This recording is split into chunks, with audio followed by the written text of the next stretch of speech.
Ngayong araw nga pala dumating ang aking mga bisita, ang Kuya Boy, ito ang kapatid ng aking asawa, at si Puboy na pinsan ng aking asawa rin.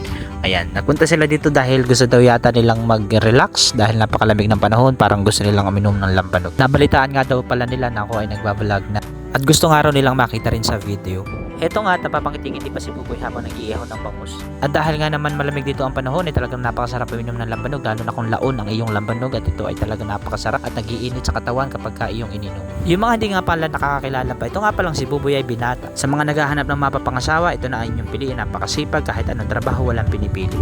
Magaling nga rin pala ito sa kusina, talagang napakasipag, kahit anong mga lutuin ay kaya nitong gawin, kahit mga pag-iihaw, paglilitsyon, ito po inyong maaasahan. Bukod nga pala sa mga manok, meron din kaming alagang itik. Ito nga at sila ay nakakulong dahil katatanim lamang ng mga palay at hindi sila pwedeng gumala dahil makakasira sila ng mga tanim. Ito na nga at busy sila sa pagluluto ng aming kakainin mamayang gabi, pati ang aming pupulutanin. Syempre hindi mawawala ang masarap na sausawan sa inihaw na isda. Ayan, at talaga namang meron pang kamatis, meron ding sibuyas. Sige, ganito rin ba kayo kapag ka naghahanda para sa inom? Bukod nga pala sa inihaw na isda, ay nagluto rin ng kaling kalabaw ang Kuya Boy. Ito ay tinatawag na beef stick. Ito nga si Buboy, naghintay na ng lambanog. Pero nung dumating ang lambanog, nawala naman bigla si Buboy. Ang ending, kaunti na lang kaming natirang magiinom ng lambanog. Salamat sa inyong panonood.